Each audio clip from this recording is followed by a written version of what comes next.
Olá a todos, que Deus abençoe. Estamos de volta para darmos continuidade ao nosso estudo sobre a Palavra de Deus. E eu gostaria de falar um pouquinho durante esses dias a respeito de um assunto importante, que é sobre as obras da carne e também o fruto do Espírito. As obras da carne e o fruto do Espírito. E sabe por quê, amigo e amiga, que esse assunto ele é importante?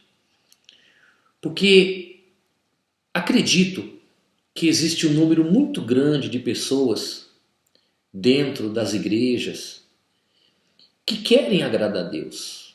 Essas pessoas, elas querem de alguma forma honrar a Deus, um Deus que tantas coisas maravilhosas tem realizado em nossa vida, um Deus que nos salvou, um Deus que já provou o seu amor para conosco, dando o próprio Filho para morrer por nós na cruz.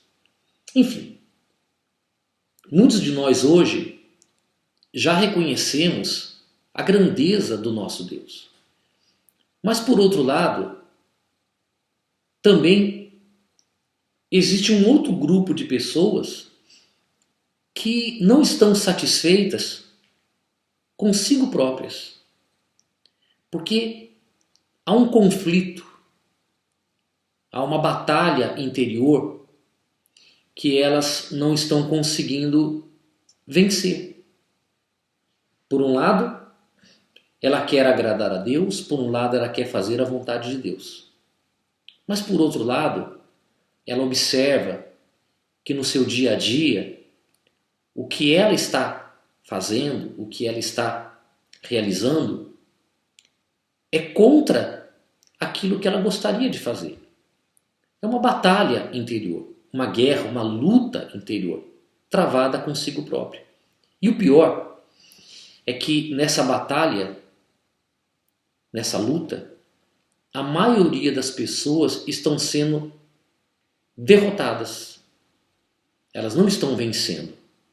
Então, o texto sagrado, no livro de Gálatas, capítulo 5, fala exatamente sobre isso, sobre as obras da carne e o fruto do Espírito. E você pode ler a respeito desse assunto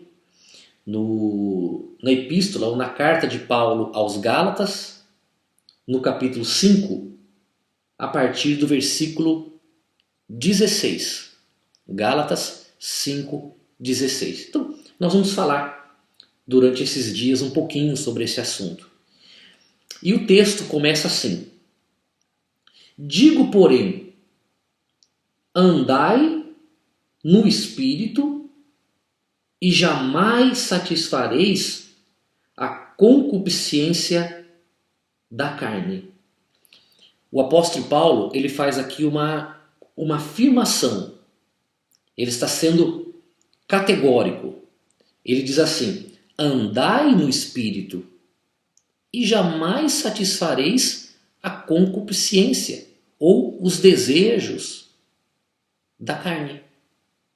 Sabe o que ele está querendo dizer aqui, amiga?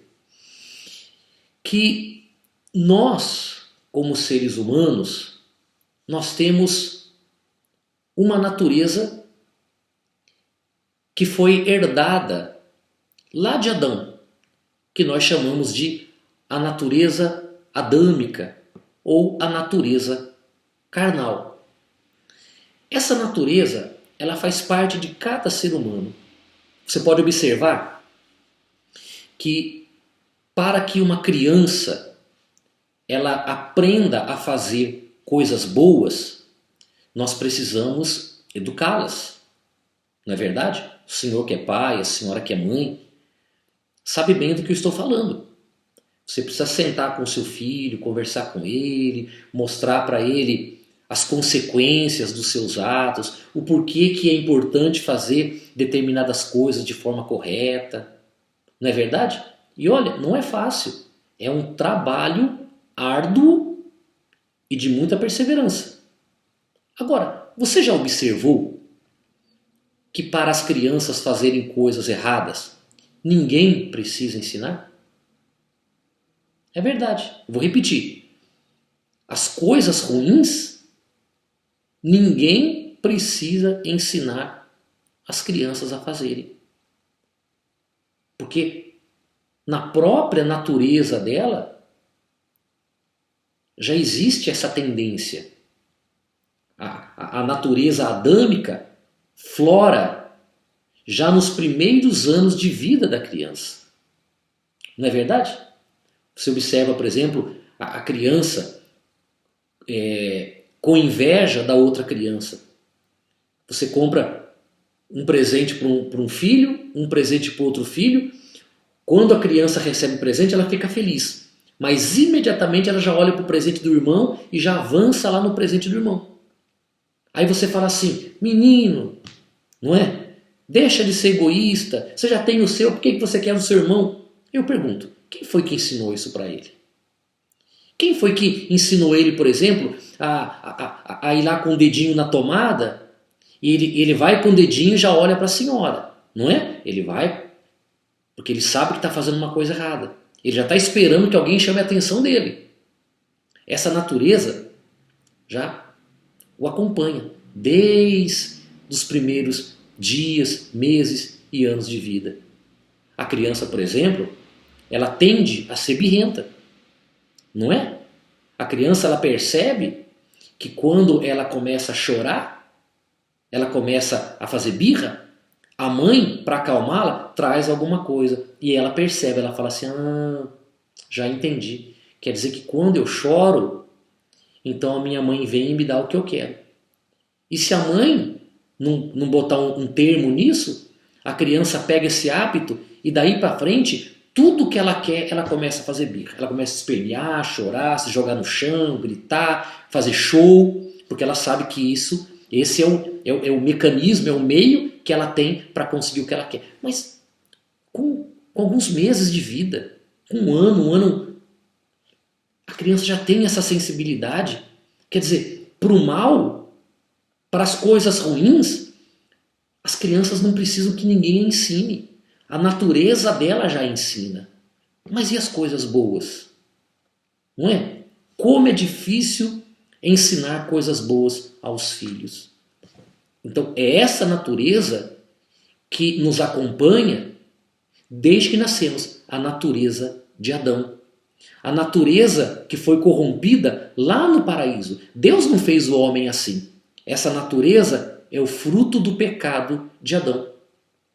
E essa natureza, ela também existe no cristão.